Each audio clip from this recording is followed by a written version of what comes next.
दोस्तों, जैसा कि आप जानते हैं कि अफगानिस्तान अब मुस्लिम देश बन चुका है, लेकिन अफगानिस्तान पहले हिंदुस्तान का ही हिस्सा हुआ करता था। और वहाँ वर्ष 980 में हिंदू और बौद्ध धर्म के लोग बहुत ही ज्यादा संख्या में पाए जाते थे। और एक समय ऐसा भी हुआ करता था जब हिंदुस्तान की सीमाएं ईरान देश के पार जाती थी। और वर्ष 980 में अफगानिस्तान पर राजा जयपाल का राज हुआ करता था।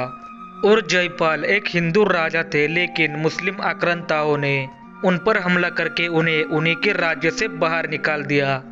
और कुछ साल बाद अफगानिस्तान तो जैसे हिंदू राष्ट्र की सीमा से बाहर ही निकलता जा रहा था। और 17वीं सदी तक तो अफगानिस्तान नाम का कोई राष्ट्र भी नहीं था। अफगानिस्तान इस नाम का प्रचलन अहमद शाह अब्दाली के दौर में शुरू हुआ था। आपको बता दें कि भारत पर पहला सफल हमला मोहम्मद बिन कासिम ने किया था। और उस वक्त तक गांधार में हिंदू और बौद्ध धर्म के लोग बहुत ही उन्नत और खुशहाल स्थिति में थे। लेकिन 8वीं सदी में मुस्लिम आक्रांताओं के कारण अफगानिस्तान में सबसे ज्यादा मुस्लिम धर्म का प्रचलन होने लगा। और ऐसा लिखान भारत के संविधान लिखने वाले डॉक्टर बाबा साहेब अम्बेडकर जी ने अपनी एक किताब पाकिस्तान अथवा भारत के विभाजन में किया है। और अफगानिस्तान का सीधा संबंध महाभारत से भी जुड़ा हुआ है, क्योंकि कौरवों की मां गांधारी अफगानिस्तान के गांधार शहर से थी। और वो शहर अब कंधार नाम से जाना जाता है।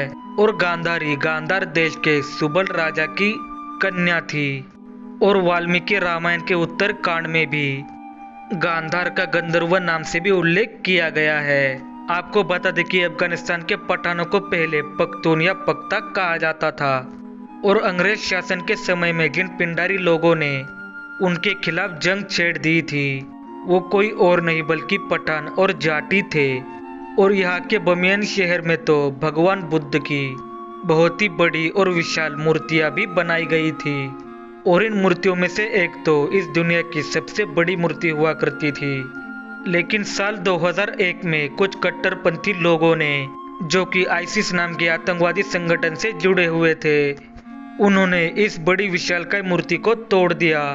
लेकिन ये काम उनके लिए इतना आसान भी नहीं था, क्योंकि 5वीं सदी में ये महात्मा बुद्ध की बनाई हुई मूर्तियां थी, जो कि एक बड़े से बलुआ पत्थर से बने पहाड़ को तराश तराश कर बनाई गई थी। सबसे पहले तो आईएसआई के आतंकवादियों ने रॉकेट लॉन्चर का इस्तेमाल किया, लेकिन उसके बाद भी वो रॉकेट लॉन्चर कुछ खास नुकसान नहीं कर पाया।